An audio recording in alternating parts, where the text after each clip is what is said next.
With a fifth of the $124 billion that sovereign wealth funds invested globally last year, Saudi Arabia's sovereign wealth fund emerged as the largest spender in the world.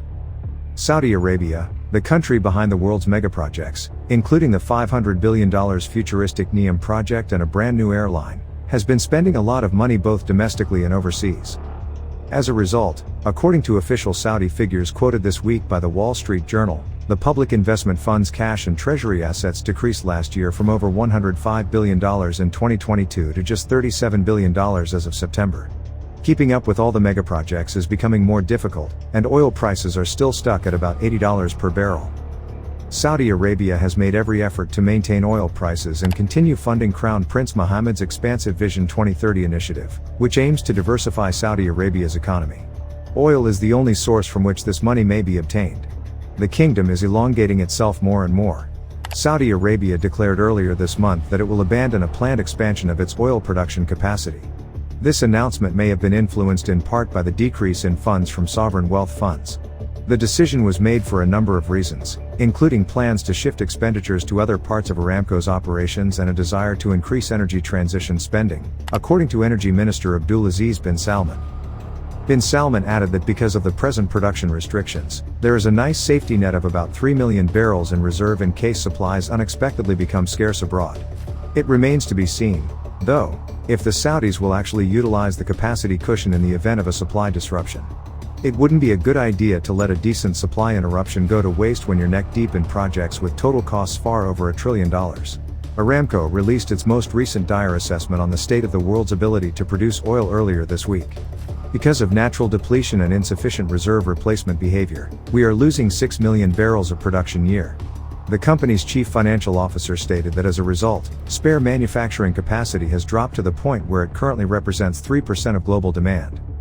The world's oil industry has been warned for years by Saudi Arabia's state energy major to invest more in future production and new exploration, but transition pressure has discouraged much of that. This has left the world in a situation that, if OPEC's demand forecasts are accurate rather than the IEA's, is a ticking time bomb that will explode. When it does, Saudi Arabia will at last receive the oil price it needs to continue investing billions of dollars in diversifying its oil-based economy. How long would it have to wait for that bomb to go off, and what would it do in the interim?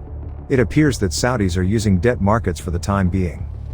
The Public Investment Fund issued debt twice in the previous year, a $5.5 billion bond in February that was also a green bond, and a $3.5 billion denominated sukuk released in 2 tranches.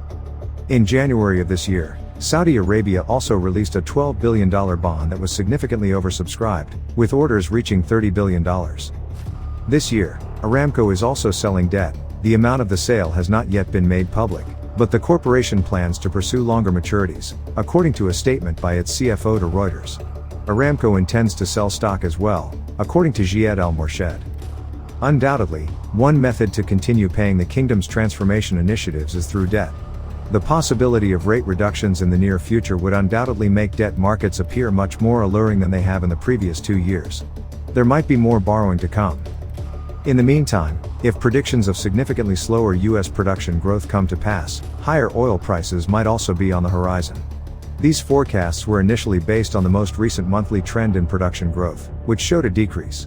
However, as more production in the shale patch gets concentrated in fewer hands, a number of significant purchases made in the industry last year are probably going to have an impact on production trends as well. Production will not increase as rapidly as it did the previous year if prices are not to the satisfaction of people with the means, that is, until prices rise to levels that are more acceptable. Saudi Arabia has numerous ambitious plans. Projects like EV production, a brand new esports and video game business, and a significant, and costly, boost for neighborhood soccer are mentioned in the Wall Street Journal article. If these plans are to be successful, a significant amount of funding would be required. The kingdom is prepared to use extreme measures in order to see these objectives through to completion. This week, indications that OPEC Plus is making significant efforts to curtail supply and the International Energy Agency's gloomy demand prognosis caught crude oil prices off guard. Due to a weaker dollar and a strong trading day for U.S. equities on Thursday, the benchmarks rose to their highest point in 3 months earlier today during early trade in Asia, according to Bloomberg. Support for prices was also provided earlier this week by OPEC, whose combined output fell by 350,000 bpd in January, indicating that the cartel was committed to cutting output this time, despite the fact that some of its members were still lagging behind.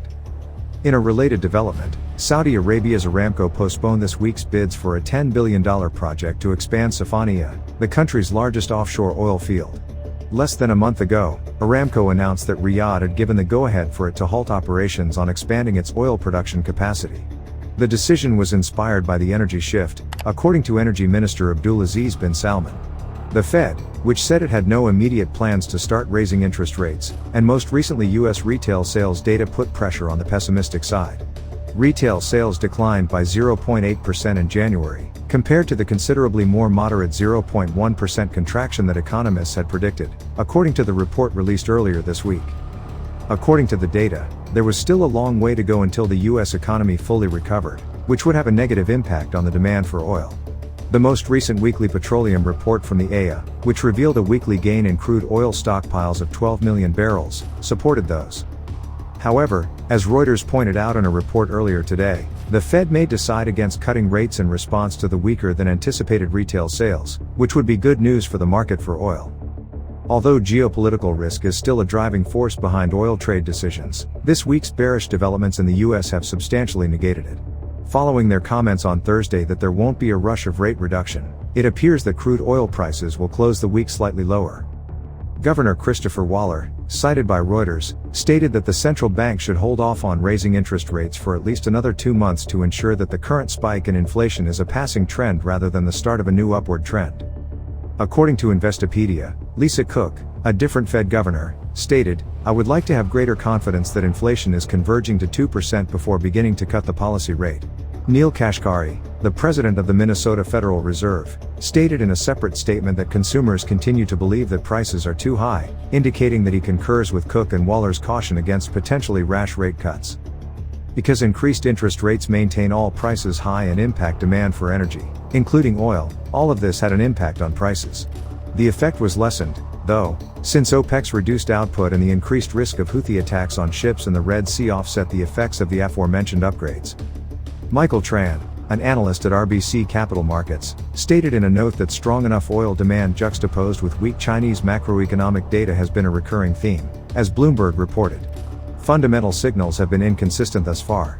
This week's noteworthy development may be that, despite the Energy Information Administration's confirmation of an inventory build, the second in as many weeks, prices increased on Thursday. This should normally cause prices to decline, but this week it didn't, which implies traders may be beginning to get more concerned about supplies. However, poor economic data from important countries like the UK, Japan, and China has a negative impact on demand growth, which has lessened the impact of supply concerns on prices. And that's it. If you want to continue to learn about business investing and financial education, we have got this video waiting on the screen for you to check out. Don't forget to give this video a like and subscribe for more videos like this. Thank you so much for watching, and I'll see you in the next one.